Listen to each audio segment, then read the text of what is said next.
Ya. Bismillahirrahmanirrahim. Assalamualaikum warahmatullahi wabarakatuh. Warahmatullah. Perkenalkan, nama Al-Fakir Maulana dari Solo. Saya akan bertanya kepada Gus Baha. Niki Gus, sebagaimana tema hari ini memahami Al-Quran dengan meneladani Rasulullah.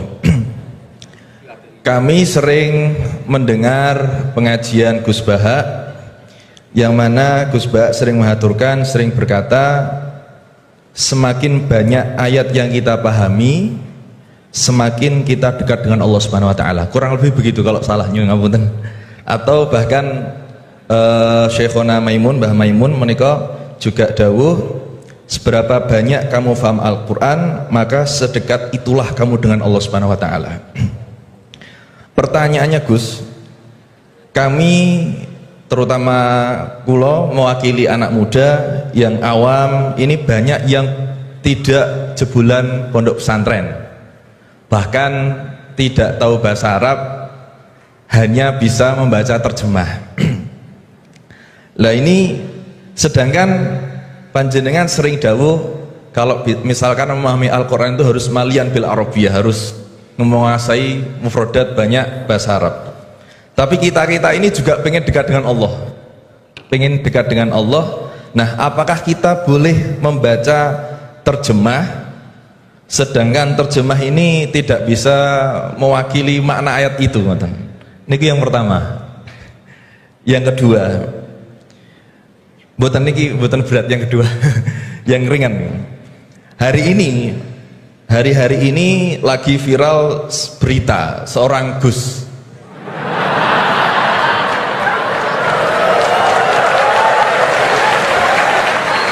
Mohon izin. Yang mungkin berceramah dengan kalimat yang kurang baik, mungkin diniatkan guyon tapi malah melukai hati orang lain.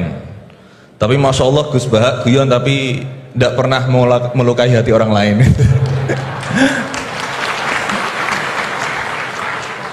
Nah, pertanyaan saya Gus, ngapunten, karena ini pasti ke Gus Baha, tidak mungkin ke Gus Quraisy Shihab, tidak mungkin. Karena pasti Gus Baha.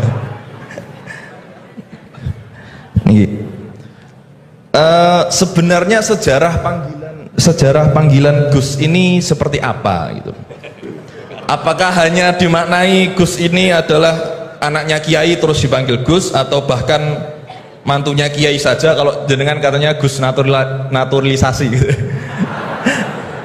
Atau Gus swasta atau apa itu, atau bahkan bukan siapa-siapa kemudian bisa dipanggil Gus, sehingga misalkan kita sekarang bisa ini berlomba-lomba menjadi Gus bareng-bareng, jadi pokoknya lomba-lomba. Nah, dan apakah ini hanya di Jawa saja? Karena di Madura juga kami sering mendengar ada panggilan Lora. Lah ini sejarahnya sebenarnya apa gitu loh. Apakah juga kalau sudah menjadi kiai tidak bisa menjadi Gus lagi? Atau kalau sudah menjadi Gus tidak bisa naik menjadi kiai? Gitu nggih. Itu pertanyaan yang kedua saya. Dan nyuwun sewu, di zaman Rasulullah itu apakah putranya Rasulullah juga dipanggil Gus? Kan juga tidak kan. Maka maka kalau Gus ini tidak ada di zaman Rasulullah, berarti semua Gus ini bid'ah gitu loh. Karena Gus tidak ada di zaman Rasulullah. Ngaten nggih. Nggih, jadi intinya sejarahnya dan standarisasi Gus itu apa yang orisinil gitu.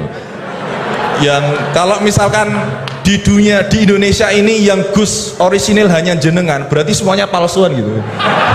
Lah ini tentu bisa dijelaskan Gus. Ngapunten, matur suwun sangat. Wassalamualaikum warahmatullahi wabarakatuh. Waalaikumsalam warahmatullahi wabarakatuh. Baik, terima kasih Gus Maulana. Selanjutnya saya mungkin yang laki dulu ya, laki-laki tadi baru pindah ke sini. Silakan yang pojok ya.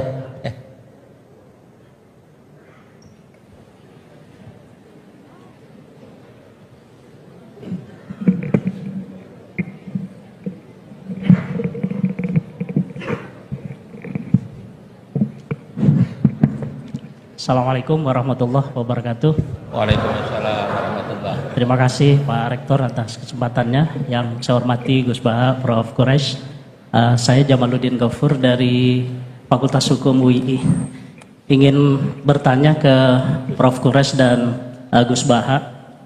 Saya sering mendengar salah satu isi pengajian dari Gus Baha itu bahwa fatwa dalam hukum sosial itu tidak pernah jelas. Artinya ulama pasti akan berbeda. Nah, kami kebetulan di Fakultas Hukum, Gus, seringkali ditanya orang juga gitu, soal bagaimana hukum sesuatu. Dan dalam konteks hukum memang teorinya dan pendapatnya juga beragam gitu ya. Nah, kadangkala permintaan pendapat itu tidak hanya sekedar untuk diskusi, tapi bahkan sampai menentukan nasib orang gitu. Ini dihukum atau tidak. Nah, sehingga mohon penjelasan dari Gus Baha dan Prof. Quraisy kira-kira bagaimana panduan dalam Islam di tengah keragaman pendapat fatwa itu dalam kita memberikan pendapat atau keterangan-keterangan tentang hukum-hukum tertentu yang memang secara ilmu itu sangat beragam. Terima kasih. Assalamualaikum warahmatullahi wabarakatuh. Waalaikumsalam warahmatullahi wabarakatuh. Mohon izin Gus Baha dan Quraisy, ini 4 atau 2 dulu aja ya, nanti baru kita lanjutkan biar nggak lupa ya. Ya, yang pertama Gus Baha, ini dari Gus Maulana tadi. Ini pertanyaannya, kan banyak yang tidak jebolan pesantren tapi pengen dekat sama Allah, boleh nggak baca terjemahan kira-kira gitu. Yang kedua tadi standar Gus yang orisinal, yang orisinal ya. Kemudian yang kedua dari ini Gus Ghafur. Ini dosen dari Eva, ini untuk Prof. Quraisy dan Gus Baha. Ini panduan untuk memberikan pendapat hukum kira-kira gitu kan, karena ada dosen hukum yang saksi ahli, ada yang ahli menjadi saksi, jadi bedanya. Mohon berkenan dari Gus Baha ya. Ini yang provokatif dulu itu ya.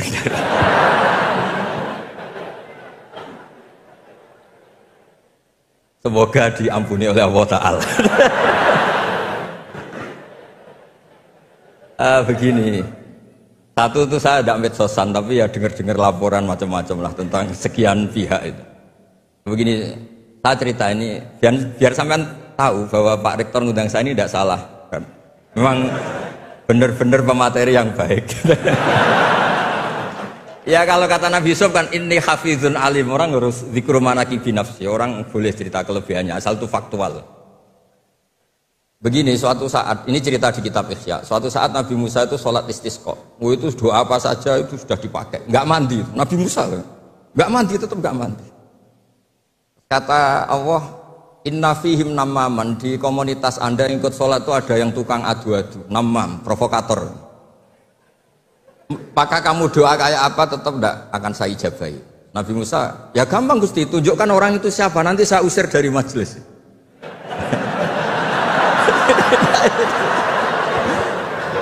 Jawabnya Allah itu lucu.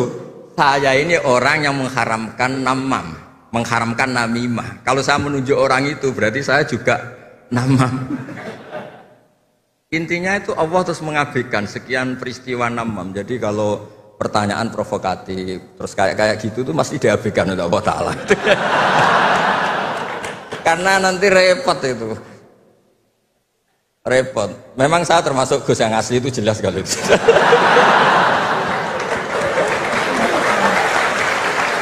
Itu, nah ini Pak Fatullah tahu betul keluarga saya karena beliau orang Jepara ngajinya di Kudus. Ya, terus masalah fatwa tadi, fatwa sosial itu atau memahami pakai terjemah begini seperti yang dikatakan Pak Quraisy. Ada pegangan yang umum kayak sidik, amanat, tabligh, fatwa. Itu memang lewat terjemah nggak apa-apa. Tapi ada terjemah yang nggak mengganti bahasa Arab. Misalnya kata sembahyang, mungkin perasaannya orang Bali sembahyang itu apa, perasaan kita sembahyang itu apa, itu kan subjektif.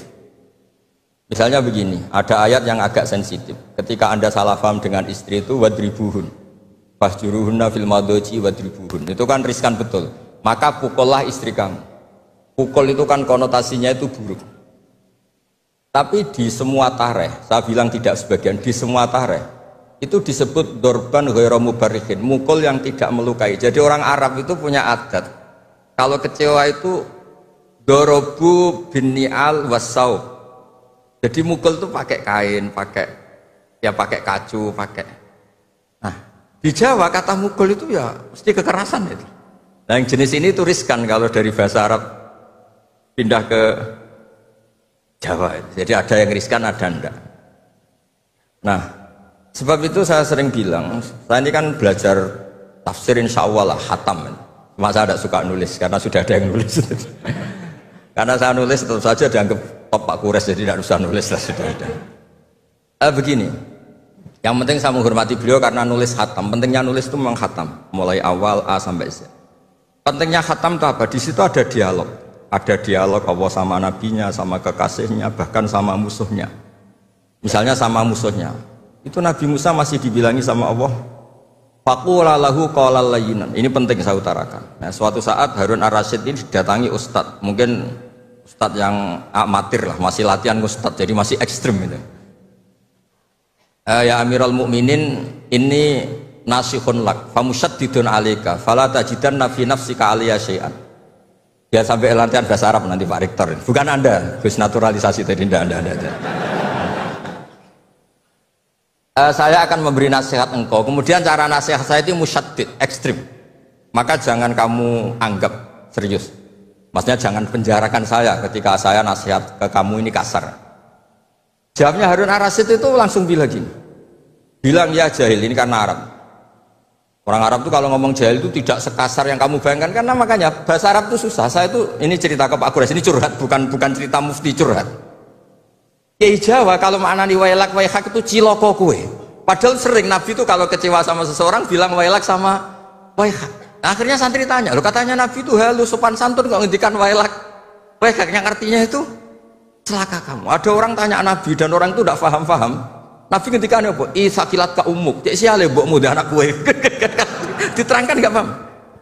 Tapi sarah-sarah kayak kitab Irsyadus Sari itu bilang gini, kalimatu tarohumin wa talatufin. Ini kalimat yang orang Arab tuh merasa dekat sehingga bilang wailak waih. Tapi Kiai Jawa tetap saja maknani ciloko. Masalahnya di konteks itu yang dawuh itu Kanjeng. Nah, saya ngendikan ini orang Solo ini kan nggak apa-apa. Kayak bakat gitu aja terus orang gitu. Nah, yang seperti ini nggak bisa dipindah ke terjemah. Dan itu saya teliti dari sekian tradisi. Ya tadi kayak wadribuhun. Makanya terus ulama nyusuli dorban ghairu mubarrihin. Mukul tapi tidak melukai. Karena orang Arab itu biasa kecewa mukul pakai peci. Tapi kalau orang Jawa nggak berbayang. Kedua misalnya contoh mahar. Orang Arab kalau masih mahar itu banyak. Karena jumlah bahar banyak, kemudian setelah suami istri hubungan intim, setelah dicerai itu kadang kepikiran ngambil, karena maharnya misalnya Alphard 1 miliar, gedung. Sehingga harus ada pelarangan mengambil ulang mahar. Wa in aradtum istibdala zawji makana zawji wa ataitum isdahunna qintaran fala ta'khudhu minhu syai'a. Atakhudunahu buhtana wa itsmam mubina. Terus wa kaifa ta'khuduna? Mahar yang sudah kamu kasihkan jangan kamu tarik lagi. Wong kamu sudah hubungan suami istri kok maharnya ditarik lagi. Jangan. Kenapa ada kata jangan ambil lagi? Karena maharnya itu Alphard, gedung, uang 1 miliar. Dulu Pak Rektor ketika nikah itu seperangkat alat sholat, gak dilarang juga gak akan diambil itu. Artinya gini, gak mungkin andikan Quran turun di Indonesia ada kata fala ta'khudhu minhu syai'ah 100.000 seperangkat alat. Saya jadi kiai itu sampai bosen karena tiap nikahkan tuh maharnya seperangkat alat sholat. Itu kalau sudah nikah 10 tahun bentuknya sudah kayak apa ya? Itu nggak usah Allah repot-repot bilang jangan ambil lagi, jangan ambil lagi. Nah, itu kondisi yang antara kita dan tradisi Arab itu beda. Dan saya belajar tafsir sampai segitunya, makanya nggak salah lah kalau saya diundang itu nggak salah. Maksud saya yang naturalisasi tadi ya tidak usah diundang gitu loh maksudnya. Kalau nggak memenuhi kualifikasi tafsir loh ya. Ya karena kalau nggak memenuhi kualifikasi apa tafsir. Tapi jangan terus ngundang saya terus, nggak mau juga saya. Nah tadi yang pertanyaannya Pak dosen Pak Ghafur tadi, nanti Pak Quraisy nambahin. Hukum sosial itu memang nggak pernah mengikat di semua sisi ya, karena memang patokannya itu begini. Saya ambilkan contoh di Quran ya, karena ini memang tema tafsir. Di hal-hal sosial itu kekasihnya Allah pun didhawuhi Allah begini. Wa in adri la'allahu fitnatul lakum wa mata'un ilahi. Wa ma adri ma yuf'alu bi wala bikum. Jadi Nabi misalnya mau perang, misalnya perang apa ini, Allah terus bilang, Muhammad kamu tenang saja, pasti menang. Enggak. Karena kalau dibilang begitu nanti kendilnya Nabi atau keberanian Nabi dikirakan ada jaminan, tetap. Sehingga nyuwun sewu Nabi juga pernah mengalami perang menang di Badar, pernah mengalami kalah di Uhud. Jadi di bab-bab sosial itu memang Allah membiarkan hukum sosial yang berjalan. Sampai Ibnu Khaldun ngendikan begini, saya masih ingat betul dan itu saya pegang. Nabi sebagai Nabi itu kena aturan hukum sosial. Meskipun beliau punya mukjizat kayak apa, ketemu orang harus santun, ketemu anak kecil harus sayang, ketemu orang sepuh harus hormat. Andai kan Nabi bisa terbang ke langit sekalipun Mi'raj, tapi ketemu anak kecil nampar, ketemu orang sepuh ngeludahi, tetap gak diterima oleh publik. Walau kunta faddan ghalidhal qalbi lan faddu min khawlik. Betapa pentingnya tata krama sosial. Kata Ibnu Khaldun, hadza Rasulullah man uyyida bil kauni kulli. Ini Rasulullah, orang yang di backup sekian alam raya.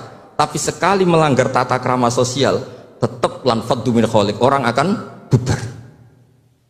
Sampai ngegoskan saya, sekarang tak pisoi. Wah Gus apa Gus kok mison, mesti langsung gitu. Dan coba misalnya sekarang nyon sewu saya ngeludahi Pak Rektor, langsung dipecat saya. Artinya tatanan sosial, meskipun saya keramat. Makanya kata Ibnu Khaldun, hadza Rasulullah man uyyida bil kauni kulli law syaa. Ini Rasulullah orang yang bisa mengendalikan alam raya karena kekasih Allah. Itu saja kena aturan walau kunta faddan ghalidhal qalbi lan faddu min khawlik. Kalau engkau salah tatanan sosial Muhammad, orang akan bubar. Nah maksudnya gini Pak dosen, kalau tatanan sosial gini, saya pernah ditanya oleh dekan Fakultas Kedokteran pas ada diskusi dengan ya tadi orang-orang medis, misalnya begini, itu misalnya nyun sewu tapi gak usah dijiwai, gak usah kamu udah dilupakan saja kabar. Menyembuhkan orang koma itu baik apa tidak baik, tapi misalnya orang ini kalau sembuh pasti bunuh lagi, pasti merkosa lagi. Terus kita gimana? Ngasih makan juga sama. Orang miskin nggak bisa makan, nggak bisa apa-apa, nggak bisa makan, nggak bisa apa-apa. Berkahnya nggak bisa makan, nggak bisa apa-apa, dia tidak nyuri, tidak bunuh, tidak merkosa. Dan orang ini kalau sehat lagi akan begitu lagi. Wajib ngasih makan dah. Itu mesti orang itu, weh, kasihlah kemanusiaan. Jangan nanti kumat lagi. Jadi hukum sosial itu mesti mindsetnya ulama itu beda-beda. Saya sering matur ke Pak Quraisy, saya itu pernah kata santri saya pernah katanya diundang ke Malaysia, juga pernah katanya diundang ke Maroko. Saya bilang sudah yang kelas-kelas internasional Pak Quraisy saya ada usah. Kenapa? Jawabnya sederhana. Nanti kalau saya sering keluar negeri, terus semua kiai seneng keluar negeri, terus yang mulang pondok saya siapa? Terus gue iling-ilingan nak neng dunia ono kiai desa sing alim, kata saya maksudnya kiai desa tapi maca kitab ya cek bener rofa nasab. Tapi saya seneng sama kiai-kiai yang keluar negeri karena ini mewakili syiar. Saya seneng sama UI karena syiar gini. Tapi saya jangan jujur jadi kiai di UI, nanti gajinya tetap. Kalau kiai kan sering dapat gaji min khaisul layah tasib. Kayaknya jumlahnya banyak saya Mas. Jadi yang hukum-hukum sosial tuh biarlah alam yang. Ya sudah setuju ya. Oh ya pokoknya gitu.